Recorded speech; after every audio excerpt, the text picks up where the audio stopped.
الحمد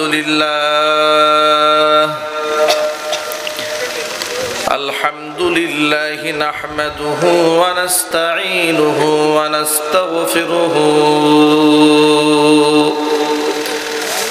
ونعوذ بالله من شرور أنفسنا ومن سيئات أعمالنا من يهده الله فلا مضل له ومن يضلله فلا هادي له ونشهد أن لا إله إلا الله وحده لا شريك له ونشهد أن سيدنا ونبينا وحبيبنا وشفيعنا ومولانا محمدا عبده ورسوله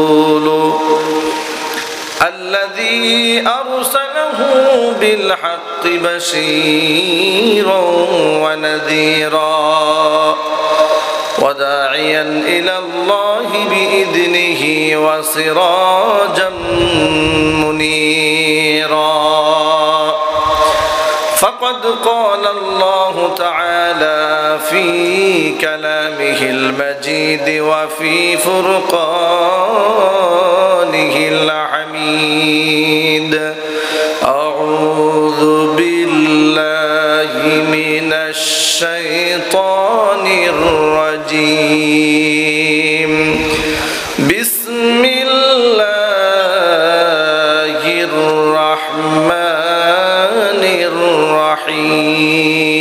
الرحيم إن الذين آمنوا وعملوا الصالحات سيجعل لهم الرحمن ودا وقال النبي صلى الله عليه وسلم المرء مع من أحب وأنت مع الذي أحببت أو كما قال عليه الصلاة والسلام وقال تعالى في شان حبيبه ومحبوبه آمرا ومخبرا إن الله وملائكته يصلون على النبي يا أيها الذين آمنوا صلوا عليه وسلموا تسليما اللهم صل على محمد وعلى آل محمد كما صليت على إبراهيم وعلى آل إبراهيم إنك حميد مجيد اللهم بارك على محمد وعلى آل محمد كما باركت على إبراهيم وعلى آل إبراهيم إنك حميد مجيد محبت প্রাণ খুলে সকলে একটু জিকির করুন লা ইলাহা ইল্লাল্লাহ লা ইলাহা ইল্লাল্লাহ লা ইলাহা ইল্লাল্লাহ লা ইলাহা ইল্লাল্লাহ লা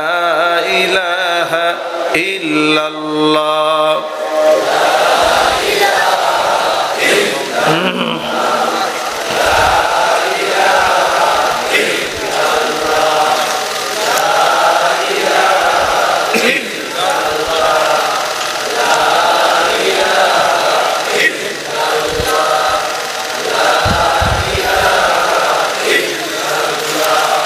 لا إله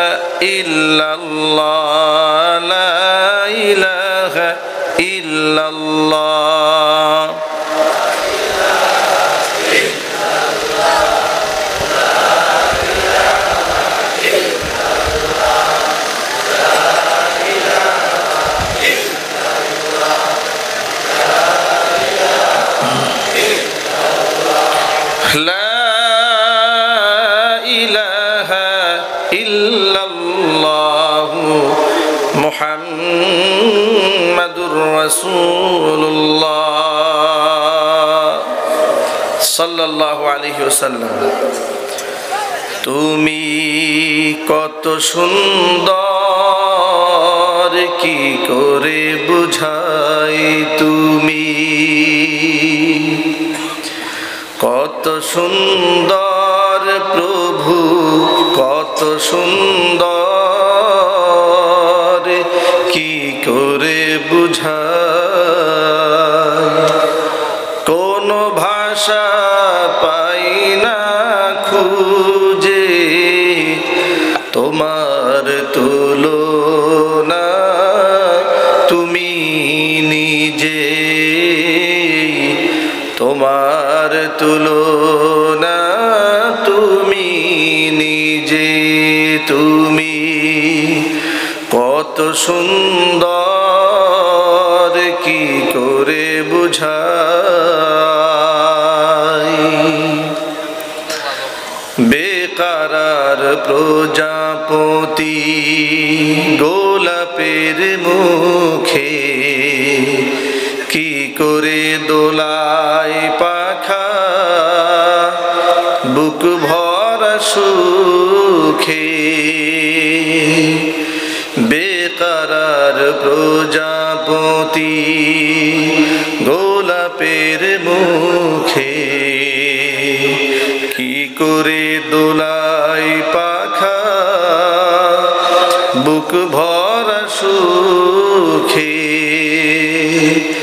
কোন সুখে এত সুখী বুঝে আসে না যে কোন সুখে এত সুখী বুঝে আসে না যে তোমার তুলনা তুমি নিজে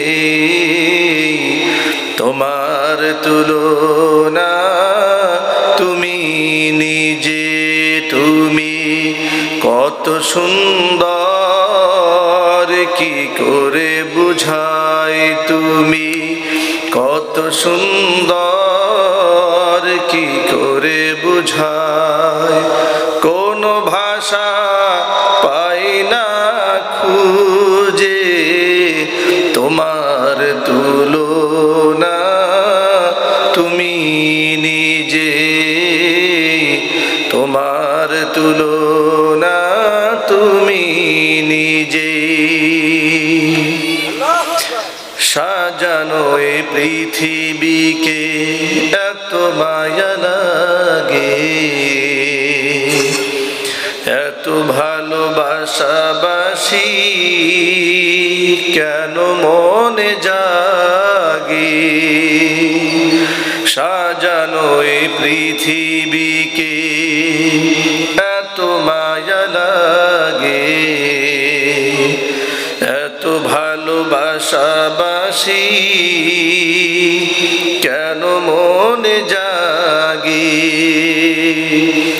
আবার বিরহ ঝরে আখি ভিজে ভিজে আবার বিরহ ঝরে আখি ভিজে ভিজে তোমার তুলনা তুমি নিজে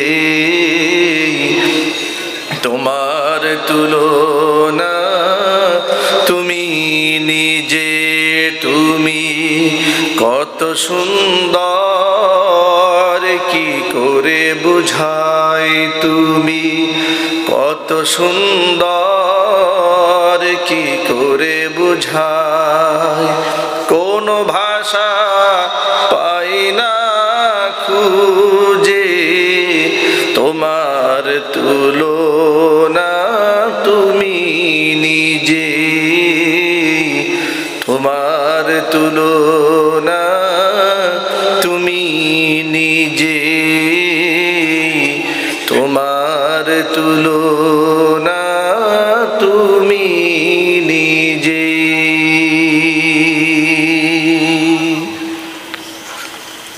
ওই ঐতিহ্যবাহী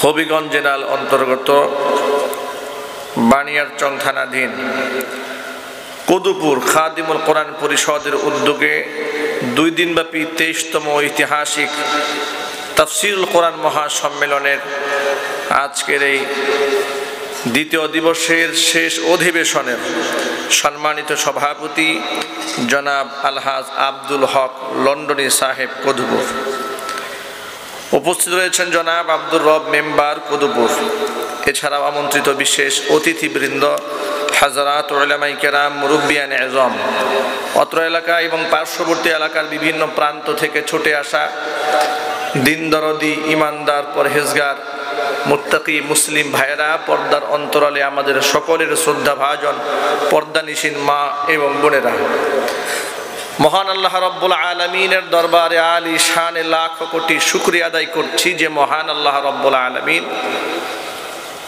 ভাই সাউন্ড সিস্টেমের দায়িত্বে যিনি আছেন, ইকোটা একটু কমান, হালকা ভিতরে রিপেক্ট হচ্ছে বেশি, রিপেক্টটা কমায় দেন। আর এই স্টেজের বক্সগুলোতে একটু সাউন্ড বাড়িয়ে দেন, যে মনিটরগুলোতে সামান্য, তাহলে ভিতরে আওয়াজটা স্পষ্ট হবে। এখন ঠিক আছে না? বলি আরেকটু কমানো, সামান্য কমালে ক্লিয়ার হবে। এখন ঠিক আছে? আগের চেয়ে স্পষ্ট হয়েছে না? অত্র এলাকা এবং পার্শ্ববর্তী এলাকার বিভিন্ন প্রান্ত থেকে ছুটে আসা দিন দরদি, ইমানদার, পরহেজগার, মুত্তাকি মুসলিম ভাইয়েরা, পর্দার অন্তরালে আমাদের সকলের শ্রদ্ধাভাজন পর্দানিশীন মা এবং বোনেরা, মহান আল্লাহ রাব্বুল আলামিনের দরবারে আলী শানে লাখ কোটি শুকরিয়া আদায় করছি যে মহান আল্লাহ তাবারক ওয়া তাআলা মুসলিম উম্মার ক্লান্তি লগ্নে হাজারো প্রতিকূলতাকে উপেক্ষা করে লাখ কোটি মুমিন মুসলমানের মধ্য থেকে আমার আপনার মতো অযোগ্য নালায়েক গুনাহগার বান্দাদেরকে নির্বাচন করে দুনিয়ার মাটিতে নবী করিম সাল্লাল্লাহু আলাইহি ওয়াসাল্লামের ভাষায় বেহেশতের বাগানের মধ্যে উলামায়ে ইকরামের মাজলিসে কোরআন হাদিসের মাহফিলে যথা সময়ে উপস্থিত হওয়ার তৌফিক দান করেছেন। আপনারা খুশি না বেজার? কম না বেশি? উচ্ছ্বসিত কণ্ঠে, খুশি মনে, মন প্রাণ উজাড় করে আল্লাহ সুবহানাহু ওয়া তাআলার শেখানো ভাষায় শুকরিয়া আদায় করছি। জবান ছেড়ে দিয়ে সকলে একযোগে বলছি আলহামদুলিল্লাহ। রব্বানা লাকাল হামদ হামদান কাসীরা তাইয়িবান মুবারাকান ফীহি। রব্বানা লাকাল হামদু কামা ইয়ানবাগি লিজালালি ওয়াজহিকা ওয়া আযীমি সুলতানিকা। আল্লাহ রাব্বুল আলামিন আজকে তাফসীরুল কোরআন মাহফিলকে কবুল করুন। কদুপুর খাদিমুল কোরআন পরিষদকে আল্লাহ তাআলা কিয়ামত পর্যন্ত কবুল করে নিন। পরিষদের সাথে সংশ্লিষ্ট এবং সম্পর্কিত সকলকে আল্লাহ তাআলা মাফ করে দিন। আজকের মাহফিলের ওসিলা করে আল্লাহ পাক আমাদের সকলকে হেদায়েতে কামিলা নসিব করেন। অত্র এলাকার সমস্ত মুর্দিগানের কবরে আযাবকে আল্লাহ মাফ করে দেন। যত ভাইরা এসেছেন, যত মা বোনরা বয়ান শুনতে পাচ্ছেন, যারা অর্থনৈতিকভাবে প্রোগ্রামকে সাফল্যমণ্ডিত করেছেন, উপস্থিতির মাধ্যমে মাহফিলকে আবাদ করেছেন, সকলকে আল্লাহ তাআলা পরিপূর্ণ হিদায়াত দান করেন। আল্লাহ পাক যদি কারো ভাগ্যে হিদায়াত রাখেন,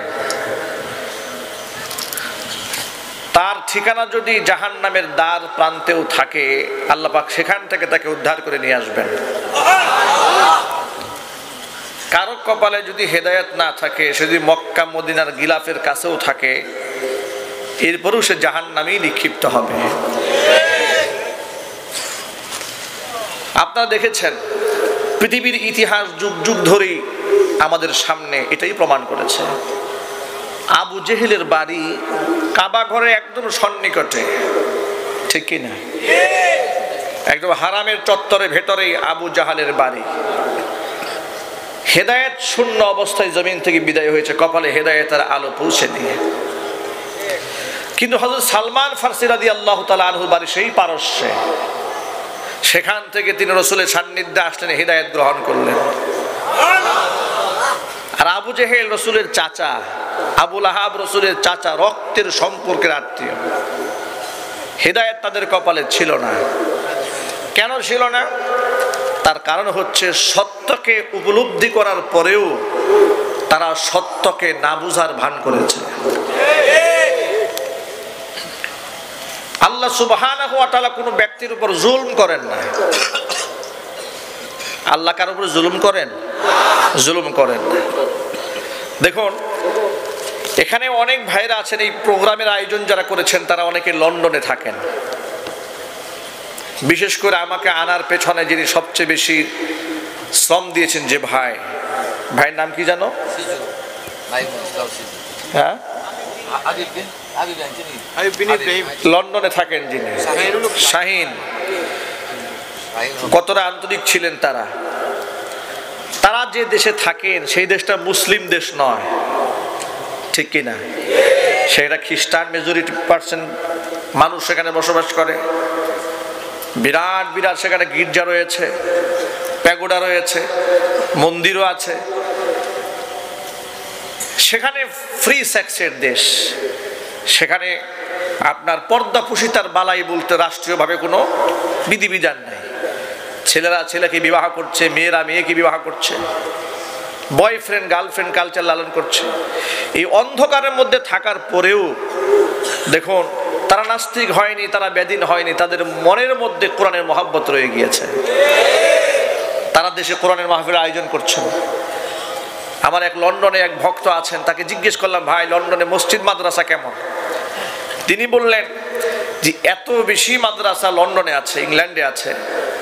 সকালবেলা যখন মাদ্রাসাগুলো ছাত্র ছাত্রীরা যায় কাতারে কাতারে হিজাব পরিহিত অবস্থায় যায়, তখন মনে হয় না এটা লন্ডন, মনে হয় এটা সৌদি আরব।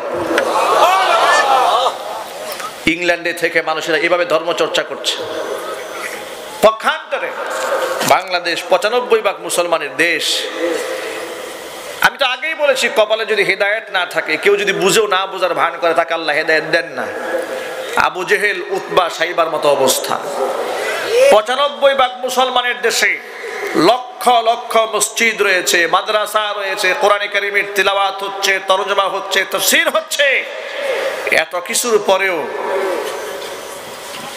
ইউরোপ আমেরিকাতে দাড়ি সহ খ্রিস্টানদের অফিসে, ইহুদিদের অফিসে মুসলমানরা কাজ করছে। আর বাংলাদেশে মুসলমানদের দেশে মুসলিম দাবিদার আর মানুষের কাছে পাঞ্জাবি বিক্রি করে কিছু পয়সা কামিয়ে আজকে দাড়ির উপর তাদের অ্যালার্জি শুরু হয়েছে। দাড়ি তাদের সহ্য হচ্ছে না। সিচুয়েশনে এতটা ঘোলাটে, আমাদের এই মুসলিম কান্ট্রির মুসলমানদেরকে বেদিন মুশরিক বানাবার জন্য কত রকমের কত ধরনের পায়তারা। ইতিমধ্যে আপনারা দেখেছেন উত্তরবঙ্গের এক মসজিদে, সেখানে টাইলস লাগাতে যাচ্ছিলেন মসজিদ কমিটি। টাইলসের উপরের পাটটা যে কোনো কারণে কাগজের মতো খুলে পড়ার পর তারা দেখতে পেলেন ভেতরে মূর্তির ছবি দেওয়া। মসজিদের টালির মধ্যে রয়েছে মূর্তির ছবি। এর কিছুদিন আগে আপনারা দেখেছেন এই যে কোরআন শরীফ ইন্ডিয়া থেকে ছাপা হয়েছে, সেখানে এই পৃষ্ঠাটা খোলার পরে এই ভিতর দিক থেকে এই কাবারের মধ্যে মূর্তি ছবি ঢুকিয়ে দেওয়া হয়েছে। জুতার মনোগ্রামের মধ্যে আল্লাহর নাম দেওয়া হয়েছে। জুতার পায়ের তলার মধ্যে মুহাম্মদ সাল্লাল্লাহু আলাইহি সাল্লামের নাম দেওয়া হয়েছে। এভাবেই দিন, ধর্ম, ঈমান, আমলকে বিনষ্ট করার জন্য হামেশা প্রচেষ্টা চালানো হচ্ছে। মসজিদ মাদ্রাসার বিরুদ্ধে ষড়যন্ত্রের কোনো অভাব নাই। আলিম ওলামারা ভালো কিছু করলে সেটা মিডিয়াতে প্রচারিত হয় না, কিন্তু কোন আলেম যদি কোনো ত্রুটি বিচ্যুতি করে ফেলেন, শয়তানের ওয়াসওয়াসায় পড়ে সেটাই মিডিয়াতে হাইলাইট করে প্রচার করা হয়।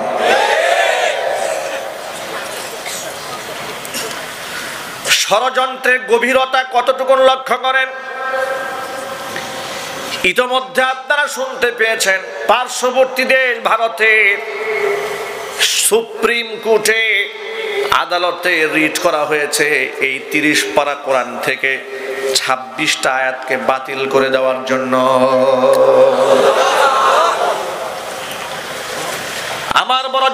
ইচ্ছে করে গোটা পৃথিবীতে 1450 বছরের ইতিহাস কোরআন মাজিদ আল্লাহ পাকের কিতাব, যে কিতাবের মধ্যে আল্লাহ পাক শুরুতেই চ্যালেঞ্জ করে বলে দিয়েছেন দালিকাল কিতাবু লা রাইবা ফি, এটা এমন একটা কিতাব যার মধ্যে সন্দেহের কোনো অবকাশ নাই। কোরআন মাজিদ আল্লাহ পাকের কিতাব, আল্লাহ এই কোরআনকে নাজিল করেছেন। আল্লাহ পাক বলেন ইন্না নাহনু নাযালনা যিকরা ওয়া ইন্না লাহু লাহাফিজুন।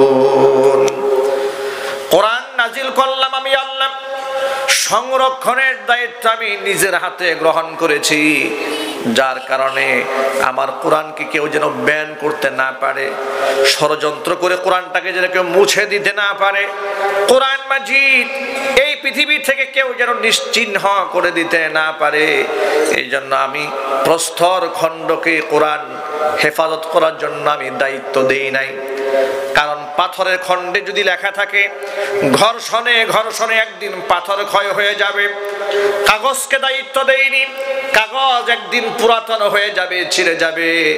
আমি এই দায়িত্ব দিয়েছি পৃথিবীর অসংখ্য কোরআনে কারিমের হাফেজ যারা আছেন তাদের সিনাগুলোকে আমি কোরআন সংরক্ষণের জন্য আমি আল্লাহ নিজে নির্বাচন করেছি। টুকরা টুকরা করে ফেলা হলেও একটা আয়াত, একটা শব্দ খুঁজে পাওয়া যাবে না, কিন্তু মাত্র 6 বছর, 7 বছর, 8 বছরের বাচ্চারা 30 পারা কোরআন হাফেজ হয়ে যাচ্ছে। কোরআন তো আল্লাহ নবী সাল্লাল্লাহু আলাইহি সাল্লামের জিন্দা মুজিজা। 1400 বছর ধরে পৃথিবীর অসংখ্য বেঈমানেরা কোরআনের ভুল ধরতে চেয়েছে, কোরআনকে ভুল ধরার চেষ্টা যারাই চালিয়েছে তারাই ব্যর্থ হয়েছে। অনেকেই কোরআনের সত্যতার সামনে নতি স্বীকার করে কালিমা পড়ে মুসলমান হয়ে গিয়েছে। ডক্টর মরিস বুকাইলির নাম আপনারা শুনেছেন, ফরাসি বিজ্ঞানী, কোরআন শিখেছিলেন কোরআনের ভুল ধরার জন্য। তিনি বলেছেন বাইবেল পড়েছি তার মধ্যে ভুল পেয়েছি, আমি ইঞ্জিল পড়েছি, তাওরাত পড়েছি, তার মধ্যে ভুল পেয়েছি, অন্যান্য ধর্মগ্রন্থ যা আছে যতগুলা পড়েছি সবগুলোর মধ্যে আমি গুজামিল পেয়েছি, ভুল পেয়েছি। যখন শুনতে পেলাম মুসলমানরা সবসময় চ্যালেঞ্জ করে বলে কোরআনে কোনো ভুল নাই, ভুল নাই, তখন আমি কোরআনের ভুল ধরার জন্য কোরআন শিখলাম, আরবি ভাষা ভালো করে শিখে নিলাম কোরআনের ভুল ধরার জন্য। কিন্তু অবাক করা বিষয়, কোরআনে কারিমের ভুল ধরার জন্য আমি যতবার কোরআন পড়েছি কোরআনের ভুল আমি তো ধরতে পারিনি, কোরআন আমার জিন্দেগির সমস্ত ভুলগুলা শুধরে দিয়েছে। ভাইরা আমার, কোরআন আল্লাহ পাকের কালাম, আয়াতটা তো ব্যান হবে দূরের কথা, একটা নুকতা পর্যন্ত জের জবর পেশ পর্যন্ত মুছে দেওয়ার ক্ষমতা পৃথিবীর কারো আছে? কারণ যদি বলতে হবে পৃথিবীর কারো আছে? আপনারা লক্ষ্য করেন, যারা সারা জীবন ভরা গণতন্ত্রের কথা বলেন, অসাম্প্রদায়িক চেতনার কথা বলে বলে চিৎকার চেঁচামেচি করে গলা ফাটায়, চিৎকার দিয়ে গলা ফাটায় ফেলে, সেই পার্শ্ববর্তী দেশ ভারতের মোদী সরকার কিছুদিন আগে মসজিদ ভেঙে মন্দির বানানো শুরু করেছে, মুসলমানদের রক্তে হাতটা লাল করে দিয়েছে। এখনো পর্যন্ত মুসলমানদের রক্তের দাগ তার হাত থেকে মুছে যায় নাই। কাশ্মীরের মুসলমানদেরকে শহীদ করেছে, গুজরাটের মুসলমানদেরকে শহীদ করে দিয়েছে, বাবরি মসজিদকে শহীদ করে দিয়ে সেখানে মন্দির নির্মাণ শুরু করে দিয়েছে। সর্বশেষ দুদিন হয়ে গেল হাইকোর্টে রিট করেছে কোরআন মাজিদের 26টা আয়াত বাতিল করে দেওয়ার জন্য। একের পর এক তারা এভাবে ইসলাম ধর্মকে বিনাশ করার ষড়যন্ত্র চালিয়ে যাচ্ছে। ভাইরা আমার, হাইকোর্টে তারা রিট করলো আর সেই রিটটা আদালতে গ্রহণ করলো। আমি আপনাদের কাছে বলতে চাই, জিজ্ঞেস করতে চাই, 95% মুসলমানের এই দেশের আদালতে আমরাও যদি এমন একটা রিট করি, এই দেশের সমস্ত মন্দিরগুলাকে ভেঙে চুরে গুড়িয়ে দেওয়া হবে। কথা চিল্লাই বলতে হবে। এই রিটটাকে আমার দেশের হাইকোর্ট অ্যাকসেপ্ট করবে? গ্রহণ করবে? কেন গ্রহণ করবে না? কারণ আমার দেশে শুধু সংবিধান নয়, আমার ধর্ম আমাকে শিখিয়েছে ভিন্ন ধর্মাবলম্বীদের গির্জা, প্যাগোডা, উপাসনালয় এগুলো ভাঙা যাবে না, জবরদস্তি করা যাবে না। এটা ইসলাম আমাদেরকে শিখিয়েছে, আদর্শ আমাদেরকে শিখিয়েছে। কথা বলতে হবে, ঠিক কিনা? আজকে টকশোতে বসে বসে যারা আমাদেরকে মৌলবাদ বলে গালমন্দ করো, আমাদেরকে উগ্রবাদ বলো, আর ভারতের দাদা বাবুদের চাটামি করতে করতে জিহ্বাকে পাতলা করে ফেলে দিয়েছো। আজকে তোমাদের চোখের মধ্যে আঙ্গুল রেখে বলে দিতে চাই, কোরআন শরীফের 26টা আয়াতকে ব্যান করে দেওয়ার জন্য আদালতে রিট করা হয়েছে, আর সেই রিট তারা গ্রহণ করেছে। তাদের বিরুদ্ধে তোমাদের জবান খুলতে হবে। যে দেশে সব সময় অসাম্প্রদায়িক চেতনার মুলিয়া উড়িয়ে মুসলমানদেরকে নিঃস্ব করার জন্য, ধ্বংস করে দেওয়ার জন্য ষড়যন্ত্র চালিয়ে যাচ্ছে, সেই ব্যাপারে তোমাদের কোনো বক্তব্য নাই। তোমাদের সমস্ত বক্তব্য মুসলমানদের বিরুদ্ধে। মনে রেখো, যারা কোরআন শরীফের আয়াতকে ব্যান করার সিদ্ধান্ত গ্রহণ করেছে, ওরা তো কোরআন শরীফের একটা হরফ যে জবর নুক্তাও ব্যান করতে পারবে না, বরং যারা ব্যান করার সিদ্ধান্ত গ্রহণ করেছে এই জমিন থেকে তাদেরকে নিস্তেনাবুদ হয়ে যেতে হবে। চিল্লাই বলো, ঠিক কিনা? এই জন্য সকল মুসলমানদের চোখ কান্না খোলা রাখতে হবে। মুসলমানদের ইমানের দুশ্মন, ধর্মের দুশ্মন, আদর্শের দুশ্মন, জানের দুশ্মন যে সরকারের নাম, সেই সরকার হচ্ছে মোদি সরকার। কোনো সন্দেহ আছে নাকি আপনাদের? চিল্লাই বলতে হবে, কোনো সন্দেহ আছে?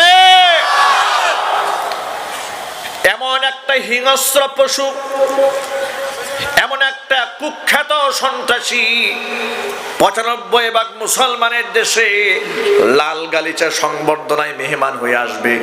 কোন মুসলমানের সরিষা দানা পর্যন্ত ঈমান থাকলে কেউ সেটা মানতে পারবে না। আমার দেশে Europe, America, Britain, Canada, Germany যে কোনো দেশের প্রধানমন্ত্রী আসতে পারে, আমাদের কোনো আপত্তি নাই। কিংবা পার্শ্ববর্তী দেশ ভারতের অনেক উদার মনের অমুসলিমও আছে, তারা আসুক, আমাদের কোনো আপত্তি নাই। কিন্তু মুসলমানদের রক্ত খেকু সন্ত্রাসী মোদি সরকার বাংলার মাটিতে আসবে, ও মুসলমান আপনারা কি সেটা তাকিয়ে তাকিয়ে তামাশা দেখবেন? মুসলমান কি বরদাস্ত করতে পারবে? যে কোনো মূল্যেই বেঈমানকে ঠেকাতে হবে, রক্তের বন্যা বয়ে দিতে হবে। রাজি আছেন কারা কারা? দুহাত দেখতে চাই।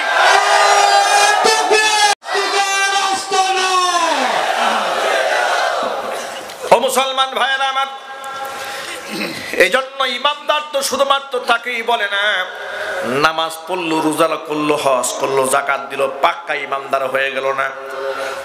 আমার নবী বিশ্বনবী মুহাম্মদ রাসূলুল্লাহ সাল্লাল্লাহু আলাইহি ওয়াসাল্লাম বলেছেন, মান রাআ মিনকুম মুনকারান ফালিয়ুগাইয়িরহু বিয়াদি। চোখের সামনে যে অন্যায় দেখো, হাত দিয়ে অন্যায়কে চূর্ণ বিচূর্ণ করে দাও। ফাইল্লাম ইয়াস্তাতি, হাত দিয়া করার ক্ষমতা যদি না থাকে, ফাবিলিসানহি, জবান দিয়ে প্রতিবাদ করো।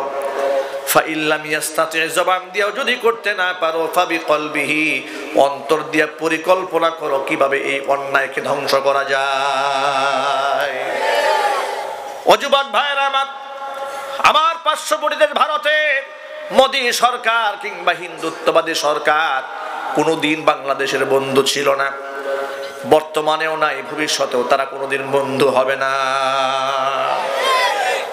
তিস্তার ন্যায্য হিসাব বছরের পর বছর ধরে খাম খেয়ালি করে করে পর্যন্ত এসছে। আমাদের যখন পানির দরকার হয় না তখন আমাদেরকে ভাসিয়ে দেয়, যখন পানির প্রয়োজন হয় তখন আটকায়া আমাদের জমিনগুলাকে শুষ্ক মরুভূমি বানিয়ে দেয়। এই হচ্ছে বন্ধুর চরিত্র। এমন বন্ধু তারা আমার মসজিদ ভেঙে মন্দির বানায় দেয়, এমন বন্ধু তারা আমার মুসলমান ভাইকে গরু জবাই করার অপরাধে মুসলমানকে জবাই করে দেয়। এমন বন্ধু তারা আমার দেশ থেকে ইলিশ মাছ গ্রহণ করে আর আমার দেশের বর্ডার গুলো ক্রস করে করে ইয়াবা ট্যাবলেট ঢুকাইয়া দেয়। কথা বলতে হবে। ইয়াবার ফ্যাক্টরি কি বাংলাদেশে আছে? যদি বলেন, ইয়াবার ফ্যাক্টরি আছে ভারতে, ইয়াবার কোম্পানি আছে পার্শ্ববর্তী দেশ মিয়ানমারে। মিয়ানমারের বর্ডার থেকে বাংলাদেশে ইয়াবা পুশ করা হয়, ভারতের বর্ডার থেকে ইয়াবা বাংলার জমিনের মধ্যে ঢুকাইয়া দেওয়া হয়।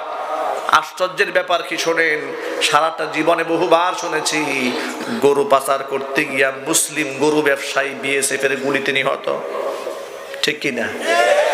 আজ পর্যন্ত আমি আমার হায়াতে শুনলাম না একজন ইয়াবা ব্যবসায়ী ইয়াবা পাচার করতে গিয়ে বিএসএফ এর গুলিতে মারা গেছে, কোনোদিন শুনলাম না। কথা বলতে হবে, ঠিক কিনা বলেন? এর মানেটা কি? আপনি যদি ইয়াবা পাচার করেন আপনার কোনো অসুবিধা নাই, গাঁজা, আফিম, হেরোইন, মাদক যত পারেন বাংলাদেশে ঢুকায় দাও, বাংলাদেশের ইয়াং জেনারেশনকে শেষ করে দাও, ধ্বংস করে দাও। কিন্তু আমি আমার সকল যুবক ভাইদেরকে বলতে চাই, যুবক ভাইরা, ওদের পাতানো ফাঁদে পা দেওয়া যাবে না। আমার একটা নিজস্ব সক্রিয়তা আছে, আমার ব্যক্তি পরিচয় রয়েছে, আমার একটা ন্যাশনালিটি রয়েছে, আমার একটা আইডেন্টিটি আছে, আছে না নাই? আমি বিশ্বনবী মুহাম্মদ রাসূলুল্লাহ সাল্লাল্লাহু আলাইহি সাল্লামের আদর্শের সৈনিক। সর্বোপরি আমি একজন মুসলমান। মাদকের সাথে আমার কোনো প্রকার সম্পর্ক থাকতে পারে না। আমার সম্পর্ক থাকবে কোরআনের সাথে, আমার সম্পর্ক থাকবে হাদিসের সাথে, আমার মহব্বত থাকবে বিশ্বনবী মুহাম্মদ রাসূলুল্লাহ সাল্লাল্লাহু আলাইহি সাল্লামের সাথে। ও যুবক ভাইয়েরা আমার, এক বাক্যে জবাব দিয়ে বলেন, রাসূল সাল্লাল্লাহু আলাইহি সাল্লামের সাথে ভালোবাসা রাখতে আমাদের কোনো আপত্তি আছে? আরো জোরে বলেন। রাসূলকে ভালোবাসেন কারা কারা? দুহাত দেখতে চায়। আল্লাহ সুবহানাহু ওয়া তাআলা আমাদের সকলকে নবী প্রেমিক হিসেবে কবুল করেন। জোরে জোরে বলেন আল্লাহুম্মা আমিন। হাত নামান। রাসূলকে যদি ভালোবেসে থাকেন, মুহাব্বত করে থাকেন, তাহলে আমল দিয়ে তার প্রমাণ দিতে হবে। যদি মুখে বলি একটা, আমল করি আরেকটা, তাহলে হবে ভণ্ড দাবি। জোরে বলেন ঠিক কিনা? ও যুবকেরা আমার, এক বাক্যে জবাব দিয়ে বলেন, মাদকের সাথে আমার নবীর কোনো সম্পর্ক আছে? আরো জোরে বলতে হবে। নেশার সাথে আছে, গাঁজার সাথে আছে, বিড়ি সিগারেট তামাকের সাথে আছে। নবীজির সম্পর্ক যার সাথে ছিল না, আমি উম্মতের সম্পর্ক তার সাথে হতে পারে না। কোন বেঈমান মুশরিক কিংবা বেদিন আমার জীবনের চলার পথের আদর্শ হতে পারে না। আমার জন্য আদর্শ হচ্ছে বিশ্বনবী মুহাম্মদ রাসূলুল্লাহ সাল্লাল্লাহু আলাইহি ওয়াসাল্লাম। কোরআন মাজিদ আল্লাহ রাব্বুল আলামিন বলেন, ওয়া আতিউল্লাহা ওয়া আতিউর রাসূল ওয়া উলিল আমরি মিনকুম। আমি আল্লাহ, আমার রাসূল এবং তোমাদের মধ্যে জ্ঞানী পণ্ডিত আলেম যারা ফাকিহ যারা, তাদের অনুসরণ করো। আল্লাহ এবং তার রাসূলের অনুসরণ করলে লাভটা কি? ওয়া মান ইউতিইল্লাহা ওয়ার রাসূল ফাউলাইকা মা'আল্লাযীনা আন'আমাল্লাহু আলাইহিম মিনান নাবিয়্যিনা ওয়াস-সিদ্দীকিনা ওয়াশ-শুহাদা'i ওয়াস-সালিহিন ওয়া হাসুনা উলাইকা রাফীকা। আল্লাহ পাক বলেন, আমি আল্লাহ আমার রাসূলের আনুগত্য যে ব্যক্তি করবে তাদের হাসর হবে নবীদের সাথে, তাদের হাসর হবে সিদ্দিকিনদের সাথে, তাদের হাসর হবে শহীদদের সাথে। জোরে কোন আল্লাহু আকবার। ও যুবকেরা, নবীদের সাথে হাসর হোক এটা কি আমরা চাই না? সিদ্দিকিনদের সাথে হাসর হোক আমরা কি চাই না? শহীদদের সাথে হাসর হোক এটা কি আমরা চাই না? মনে রাখবেন, নবী, সিদ্দিকিন, শুহাদা তাদের কোনো হিসাব হবে না, বিনা হিসেবে আল্লাহ জান্নাত দিয়ে দেবেন। যত বড় টাকাওয়ালা, পয়সাওয়ালা, ক্ষমতাবান ব্যক্তি আমি হই না কেন, জমিন থেকে বিদায় আমাকে হতেই হবে। পৃথিবীর টাকা, পয়সা, ক্ষমতা এই জীবনটাকে চিরঞ্জীব বানায় রাখতে পারবে না। ইবাদতের মাধ্যমে কিংবা আল্লাহর নৈকট্যের মাধ্যমে পৃথিবীতে যদি কেউ চিরঞ্জীব হতে পারতেন, তাহলে বিশ্বনবী মুহাম্মদ রাসূলুল্লাহ সাল্লাল্লাহু আলাইহি ওয়াসাল্লাম কিয়ামত পর্যন্ত দুনিয়ায় বেঁচে থাকতেন। কথা বলেন ঠিক কি না? সম্পদের মাধ্যমে যদি নিজেকে টিকায় রাখা যেত, কারুন জমিন থেকে ধ্বংস হতো না। অজস্র সম্পদের মালিক ছিল কারুন। ক্ষমতার কারণে দুনিয়াতে চিরঞ্জীব যদি কেউ হতে পারত, অবশ্যই ফিরআউন, নমরুদ চিরঞ্জীব হয়ে থাকতো।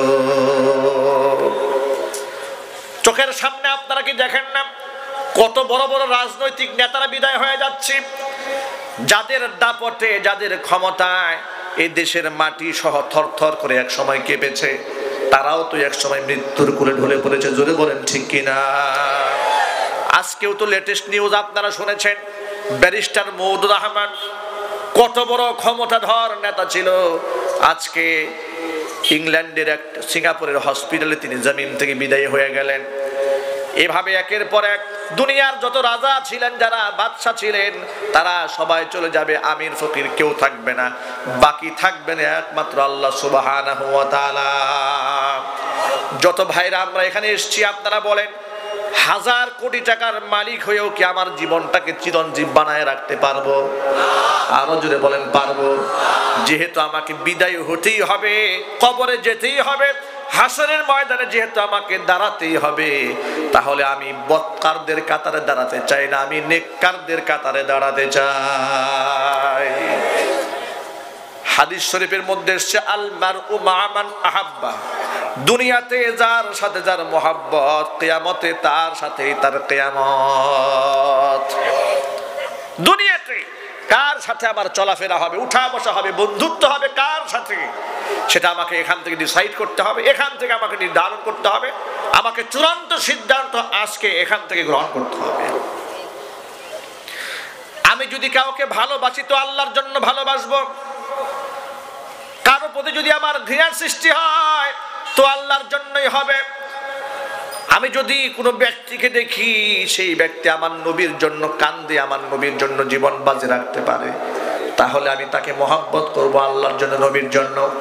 আর যখন দেখব কোনো ব্যক্তির ভিতরে আমার নবীর প্রতি বিদ্বেষ রয়েছে, হিংসা রয়েছে, ইসলামের আদর্শের প্রতি তার মনোভাব বিদ্বেষ রয়েছে, এমন যদি দেখতে পাই, ও মুসলমানেরা, তাদের সাথে আমাদের কোনো সম্পর্ক থাকতে পারে না। আরং বাংলাদেশের মধ্যে প্রতিষ্ঠিত একটা ব্যবসায়ী, বিরাট ব্যবসা প্রতিষ্ঠান, বিভিন্ন পণ্য তাদের রয়েছে। সেলসম্যান নিয়োগ দেওয়ার সময় শর্ত লাগাই দিলেন, মুখের মধ্যে দাড়ি থাকলে সেলসম্যান হওয়া যাবে না। বিক্রি করে পাঞ্জাবি, কিন্তু দাড়ি সহ্য হয় না। কি মজার ব্যাপার! তাই একজন লিখেছে ফেসবুকে, পাঞ্জাবি বিক্রি করে খাস আর দাড়ি দেখলে লজ্জা পাস। কথা বলেন ঠিক কিনা? মনে রাখবেন, সকল ভাইরা মিলে আমরা যদি প্রতিবাদের ঝড় তুলতে পারি, ইতিমধ্যে টেকনাফ থেকে তেতুলিয়া, রূপসা থেকে পাথুরিয়া পর্যন্ত আরঙের বিরুদ্ধে বয়কটের আহ্বান এসেছে। দেশের বরেণ্য আলেমরা ডাক দিয়েছে, যুব সমাজ আহ্বান জানিয়েছে, মানুষেরা আরঙকে প্রত্যাখ্যান করেছে, রসুল বিদ্বেষী হিসেবে চিহ্নিত করেছে। চিল্লায় বলুন ঠিক কিনা? টাকার গরমে তারা ইসলামকে ভুলে গিয়েছে, বাতিলের সামনে মাথা নত করেছে। ও যুবকেরা, চূড়ান্ত সিদ্ধান্ত নেবেন, আরঙের পাঞ্জাবি, আরঙের পণ্য ব্যবহার না করলে কি মুসলমান বাঁচবে না? আরো জোরে বলতে হবে, বাঁচবে না। যে প্রতিষ্ঠান সরাসরি দাড়ির বিরুদ্ধে অবস্থান নেয়, কোন মুসলমান কি সেই প্রতিষ্ঠানের সাথে ন্যূনতম সম্পর্ক রাখতে পারে? আর চিল্লায় বলেন পারে? আজকেও সিলেটের মাটিতে মানববন্ধন হয়েছে, আরঙের শোরুমের সামনে উলামায়ে কেরাম অবস্থান গ্রহণ করেছে, বয়কটের আহ্বান জানিয়েছে। গোটা বাংলাদেশ থেকে যদি আমরা এভাবে আরঙকে বয়কট করতে পারি, সামনের কোন শিল্পপতির সাহস নাই আমার নবী কিংবা ইসলামের আদর্শের বিরুদ্ধে একটা টু শব্দ করে। শিক্ষা দিতে হবে আরঙদেরকে, ইসলাম বিদ্বেষীদেরকে শিখিয়ে দিতে হবে বাংলাদেশের মুসলমানদের দেশ, ইহুদি এবং খ্রিস্টানদের দেশ নয়। চিল্লায় বলো মুসলমান ঠিক কিনা? প্রিয় যুবক ভাইয়েরা আমার,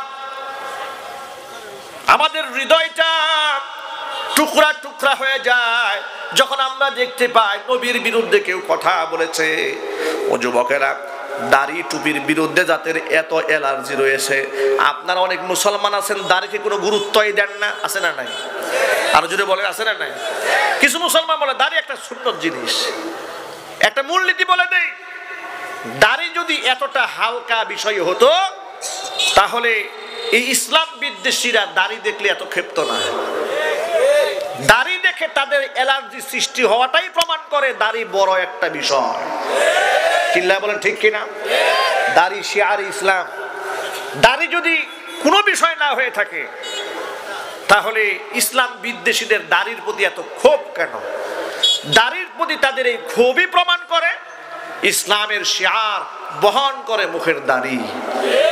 দাড়ি হচ্ছে ইসলামের সেই আদর্শের নাম যেটা মানুষ প্রকাশ্যে বহন করে ঘুরে বেড়ায় এবং যে আদর্শ নিয়ে সে কবরে যেতে পারবে। টুপি মাথায় দিয়ে কবরে যাওয়া যাবে না, জুব্বা পরে কবরে যাওয়া যাবে না, মিসওয়াক করতে করতে কবরে যাওয়া যাবে না, কিন্তু দাড়ি মুখের মধ্যে নিয়ে কবরে যাওয়া যাবে, দাড়ি মুখে নিয়ে হাসরের মাঠেও দাঁড়ানো যাবে। ওরা দাড়ির প্রতি ঘৃণা সৃষ্টি করে দিয়েছে। যুবকেরা মুখের দাড়িটা লম্বা বানায় প্রমাণ করে দেবে আমরা তোমাদের মতাদর্শ লালন করি না, আমরা নবীজির আদর্শ বাস্তবায়ন করি। রাজি আছেন কারা কারা? দুহাত দেখতে চাই। পারবে কি যুবকেরা? ইনশাআল্লাহ। আরো জোরে বলতে হবে, যুবকরা কি পারবে? আল্লাহ কবুল করে, হাত নামান। প্রিয় ভাইয়েরা আমার, আল্লাহর নবী সাল্লাল্লাহু আলাইহি সাল্লাম বলেছেন, মান আহাব্বা সুন্নতি ফাকাদ আহাব্বানি ওয়া মান আহাব্বানি কানা মাই ফিল জান্নাহ। যেই ব্যক্তি আমার সুন্নতকে ভালোবাসবে সেই ব্যক্তি আমাকে ভালোবাসবে, আর আমাকে যে ব্যক্তি ভালোবাসবে কানা মাই ফিল জান্নাহ, সেই ব্যক্তি আমি নবীর সাথে জান্নাতি হবে। হাদিস শরীফের মধ্যে আল্লাহর হাবিব যখন কিয়ামতের মাঠে হাউজে কাউসার বিতরণ করতে থাকবেন, সেখানে মুশরিকেরাও আসবে হুজুরের কাছ থেকে হাউজে কাউসার পান করার জন্য, মুরতাদেরাও আসবে, মুনাফিকরাও আসবে, বেদাতিরাও আসবে, ইমানদারেরাও আসবে। বেদাতিরা যখন হুজুরের চোখের সামনে আসবে, আল্লাহর নবী তাদেরকে হাউজে কাউসার পান করার জন্য উদ্যত হবেন, তখন ফেরেশতারা বলবে, ইয়া রাসূলুল্লাহ, এদেরকে আপনি পানি পান করাবেন না, এরা হচ্ছে ওই সমস্ত ব্যক্তিরা আপনার ইন্তেকালের পরে এরা আপনার দ্বীনকে, ধর্মকে বিকৃত করে দিয়েছিল, এরা হলো বেদাতি। বিশ্বনবী সাল্লাল্লাহু আলাইহি সাল্লাম তখন বলবেন, সুহকান সুহকান লিমান গায়্যারা মিন বাদি, চোখের সামনে থেকে দূর হয়ে যা, চোখের সামনে থেকে দূর হয়ে যা, যারা আমার ধর্মকে আমার ইন্তেকালের পরে বিকৃত করে দিয়েছিলি। ভাইরা আমার, আজকে সমাজের মধ্যে দেখবেন দাড়ি, টুপি, পাগড়ি মাথায় দিয়ে ওয়াজের স্টেজে বসে মানুষদেরকে সুন্নতের তালিম দেয় না, ইসলামের কথাও বলে না, তাওহীদের কথা বলে না, বরং সুকৌশলে মানুষদেরকে মাজার পূজারী মুশরিক বানায় দেওয়ার জন্য ষড়যন্ত্র চালায়। আছে না নাই? জুড়ে বলেন। এদের এক ভণ্ড কয়েকদিন আগে প্রায় সময় এক এক সময় ইসলাম বিরোধী কথাবার্তা বলে ফেলে, আলেমরা প্রতিবাদ জানায়। কয়েকদিন আগে বলেছে আল্লাহর ধন রসুলকে দিয়ে আল্লাহ গেছে গায়েব হইয়া, রসুলের ধন খাজায় নিয়ে খাজায় আছে আজমিরে শুয়া। এর মানে আল্লাহ দিয়ে দিয়েছে, রসুলও দিয়ে দিয়েছে, কিন্তু খাজায় আর কাউরে দেয় নাই, খাজায় নিয়েই শুয়ে আছে। খাজা তোমার দরবারে কেউ ফিরে না খালি হাতে। জোরে জোরে বলেন নাউজুবিল্লাহ। এই গান যদি কেউ গায়, এই বিশ্বাস যদি কোনো মুসলমানের অন্তরে থাকে, এক বাক্যে জবাব দিয়ে বলেন সে মুসলমান না মুশরিক? আরো জোরে। এই মুশরিক বক্তা সারা বাংলাদেশে যখন আমরা প্রতিবাদের ঝড় তুললাম, দেশের বরেণ্য আলেমরা যখন তাকে তওবা করার আহ্বান জানিয়েছে, তওবা তো করলই না, নিজের কুফরি এবং শিরকির উপর অটল থেকে রাজনৈতিক স্টাইলে চাপাবাজি শুরু করে দিয়ে বলল, আমরা অস্ত্র জমা দিয়েছি, ট্রেনিং জমা দেই নাই। কথা কন ঠিক কিনা? করলো কুফরি, বক্তব্য দিল শিরকি, হয়ে গেল মুশরিক। আহ্বান করলাম তওবার জন্য, তওবা তো করলই না, উল্টা থ্রেট দিয়ে বলে অস্ত্র জমা দিয়েছি, ট্রেনিং জমা দেয় নাই। তো ট্রেনিং তোমার মধ্যে কি আছে দেশের মানুষই সেটা জানে না। কথা বলে না কেন আপনারা? এর মধ্যে কি ট্রেনিং আছে? এর মধ্যে ট্রেনিং আছে কেমনে নাচতে হয়। জোরে বলেন ঠিক কিনা? বলে কিতাব নিয়ে বসো। পাগল ছাগলের সাথে কি মানুষ কিতাব নিয়ে বসে? কথা চিল্লায় বলতে হবে। ডক্টর এনায়েতুল্লাহ আব্বাসী হাফিজাহুল্লাহর একটা কথা আমার খুব ভালো লেগেছে। তিনি বলেছেন 1 কোটি টাকার চ্যালেঞ্জ নাকি দিয়েছে ওই পাগলে। পাগলের মাথা ঠিক নাই। কথা কোন ঠিক কিনা? আব্বাসী সাহেব তখন জবাব দিয়ে বললেন, ক্লাস 5 এর ছাত্র যদি মাস্টার্স পাস করা লোকের সাথে বহস করতে চায়, এটাও একটা পাগলামি। ঠিক কি না? বলে কিতাব নিয়ে বসো, কিতাব নিয়ে কথা বলো। কিতাব নিয়ে তোমার সাথে কি কথা বলবে? তোমার নামের শুরুতে মুফতি লেখো, তুমি মুফতি কোন সিগা তুমি জানো? মুফতি বানান করতে পারো? মুফতি কোন শব্দ দিয়ে লিখতে হয়? এখন তো কোরআন নাই, হাদিস নাই, নামের শুরুতে আল্লামা আছে না নাই? আল্লামা হয়ে গেছে। সূরা ফাতিহাও বিশুদ্ধ বলতে পারবে না, আল্লামা হয়ে গেছে। কোরআনে কারিমের তরজমা নাই, তাফসীর নাই, নবীজির আদর্শ নাই, মানুষকে সুন্নতমুখী করার কোনো কথা নাই, নারীদেরকে পর্দা পুশিতা করার কোনো কথা নাই, জাহান্নামের ভয় যেন কলিজার মধ্যে ঢুকে সেটা নিয়ে কথা নাই, নামাজ নাই, রোজা নাই, আল্লাহর নামের জিকির বিকৃত ভাবে করা হচ্ছে। জোরে জোরে বলেন ঠিক কিনা? আল্লাহ পাকের 99টা সুন্দর সুন্দর নাম আছে না নাই? আচ্ছা, সুন্দর সুন্দর 99টা নামের মধ্যে হ্যাঁ উ এটা কোন নাম্বার নাম? আপনারা বলেন, কোন নাম আছে নাকি? 99টা নামের মধ্যে হ্যাঁ উ এর কোন নাম কি আপনারা পেয়েছেন? এরা পাইল কই? এরা পেল কোথায়? হ্যাঁ উ জিকির পাইল কই? সুস্থ মানুষ আল্লাহর নামটা সুন্দর করে নাও, সুবহানাল্লাহ বলো, আলহামদুলিল্লাহ বলো, লা ইলাহা ইল্লাল্লাহ বলো, আল্লাহু আকবার বলো। এত সুন্দর সুন্দর জিকির থাকতে তুমি হ্যাঁ উ বলো কেন? স্টেজে উঠে নাচো কেন? তোমাকে কে এই নাচটা শিখাইলো? কোরআন শরীফে কোথায় নাচতে শিখিয়েছে? হাদিসে কোথায় আছে? কোন সাহাবী জীবন এইভাবে নাচছেন? তাবিঈরা নেচেছেন? রাসূল নেচেছেন? তাহলে এই সমস্ত লোকেরা ওয়াজের স্টেজে বসে মানুষকে মুশরিক বানিয়ে দেওয়ার ষড়যন্ত্র চালাচ্ছে। চিল্লায়ে বলেন ঠিক কিনা? আমি যুবকদেরকে আহ্বান জানাবো, যুবকেরা টিকটক করার জন্য এই সমস্ত ভণ্ডদের কথা শোনা যাবে না। ওদের গান এখন ডিজে পার্টিতে বাজে, ওদের গান এখন পূজায় বাজে, ওদের গান এখন বিবাহের মঞ্চে বাজে।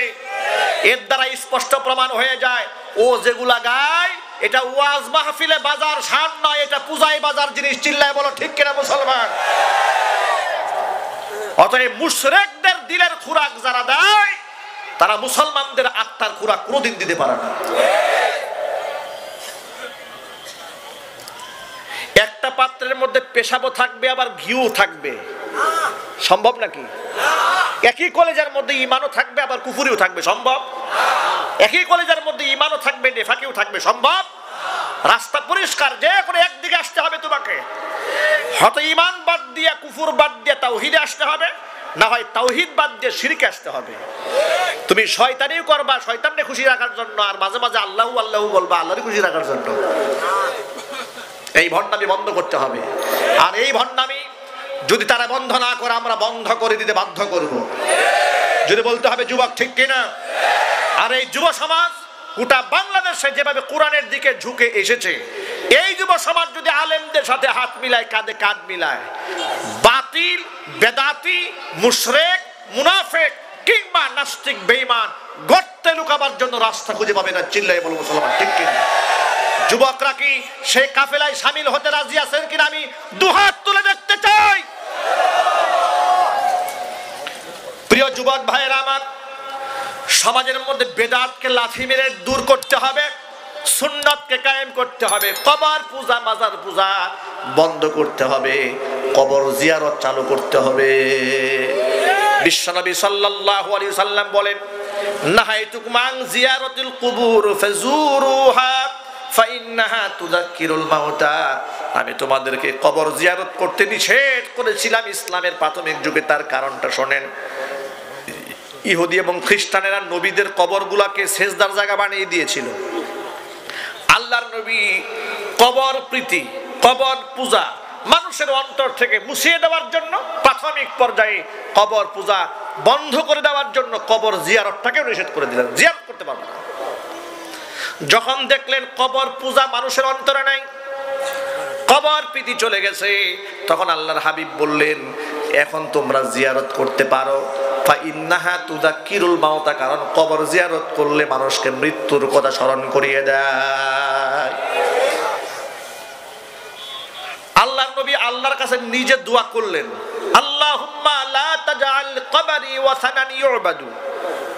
আল্লাহ তুমি আমার কবরটাকে পূজনীয় বানাই দিও না। সুবহানাল্লাহ, জোরে বলেন না সুবহানাল্লাহ। আজকে সেই জায়গায় বাংলাদেশের অসংখ্য মুসলমানেরা কবর পূজা করে না, করে না? কবরে সেজদা দেয় কিনা, মাজারে ফুল দেয় কিনা, আগরবাতি দেয় কিনা, মোমবাতি জ্বালায় কিনা, কবরের উপর ফ্যান দেয় কিনা, মশারি উঠে নাইছে। আচ্ছা, কবরের উপর মশারি কেন? এর কোনো জবাব আপনাদের কাছে আছে? আর চিল্লাই বলেন। কবরের উপরে ফ্যান কেন? কোনো জবাব আছে আপনাদের কাছে? কবরের যিনি শুয়ে আছেন তার কি গরম লাগে? তাহলে ফ্যান লাগাইলেন কেন? মশারি টানাইলেন কেন? কারণটা কি? পীর সাহেবের মশাই কামড়ায়? কি তামাশা চলছে বাংলাদেশে? আর আমরা যখন এগুলার বিরোধিতা করে নিষেধ করি, তখন এরা কি বলে জানি স্টেজে উঠে, কয় এরা হলো ওয়াহাবি। কথা কোন ঠিক কিনা? এরা হলো ওয়াহাবি। আর আমরা বলি এরা না ওয়াহাবি না ইহাবি, এরা কুছ ভি নেই। কথা বলেন ঠিক কিনা? এটা এনায়েতুল্লাহ আব্বাসী সাহেব বলেছেন। এই শব্দটা আমার কাছে ভালো লেগেছে। কয় এরা না ইহাবি না ওয়াহাবি, এরা কুছ ভি নেই। এরা করলো কবর পূজা, আমরা করলাম নিষেধ।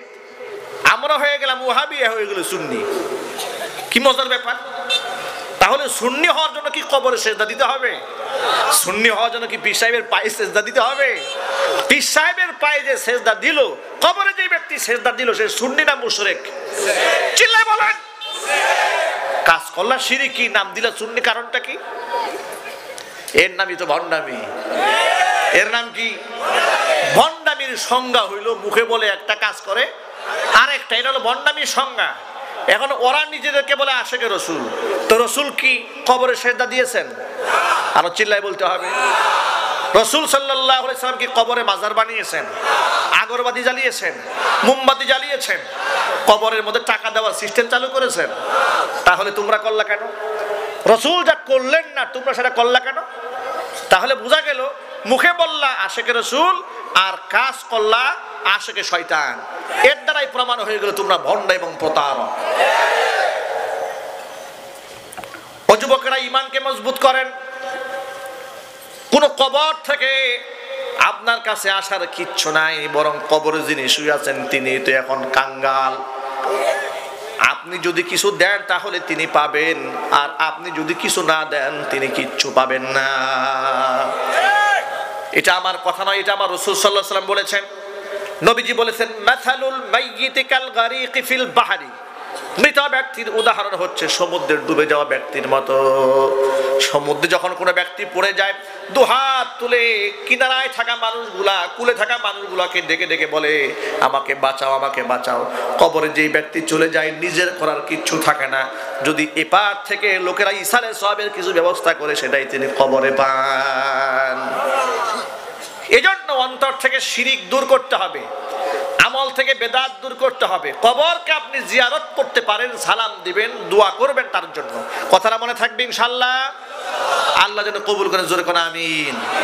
সুন্নাত, সুন্নতকে ভালোবাসতে হবে, সুন্নতকে আঁকড়ায় ধরতে হবে। আজকে আমাদের গোটা আলোচনার এক নাম্বার মূল বিষয় হচ্ছে সুন্নাহ ভিত্তিক জীবন গড়ব, বেদাতের কপালে লাথি মারব। ও যুবকরা, পারবো না ইনশাআল্লাহ? আর বেদাতি কোনো ব্যক্তিকে ইজ্জত দেওয়া যাবে না, সম্মান দেওয়া যাবে না। কারণ রাসূল সাল্লাল্লাহু আলাইহি ওয়াসাল্লাম বলেছেন, মান ওয়াক্কারা সাহিবা বিদআ ফাকাদ আনা আলা হাদমি ইসলাম। যেই ব্যক্তি কোনো বেদাত থেকে সম্মান দিল, সেই ব্যক্তি ইসলাম ধ্বংসের কাজে সাহায্য করল। সুতরাং আসুন, আল্লাহ সুবহানাহু ওয়া তাআলা আমাদেরকে শিরিক মুক্ত ঈমান, বেদাত মুক্ত আমল করার তৌফিক দান করুন। সামনে আসতেছে লাইলাতুন নিসফি মিন শাবান, শাবান মাসের মধ্য রজনী, যারা আমরা আমাদের এই উপমহাদেশে শবে বরাত হিসেবে আমরা উদযাপন করি। শবে বরাতের মূল বিষয়টাই হচ্ছে আমাকে শিরিক মুক্ত হতে হবে, হিংসা মুক্ত হতে হবে। যুবকরা, পারবো না ইনশাআল্লাহ? আল্লাহ সুবহানাহু ওয়া তাআলা আমাদের সকলকে কবুল করে মঞ্জুর করেন, জোরে কোন আমিন। এতক্ষণ পর্যন্ত যে কথাগুলো আপনাদের সামনে পেশ করেছি, সবার আগে আমাকে, আমার ভাইদেরকে, মা বোনদেরকে সকলকে আমল করার তৌফিক দান করুন। আর সকলের জন্য একটা সুসংবাদ রয়েছে।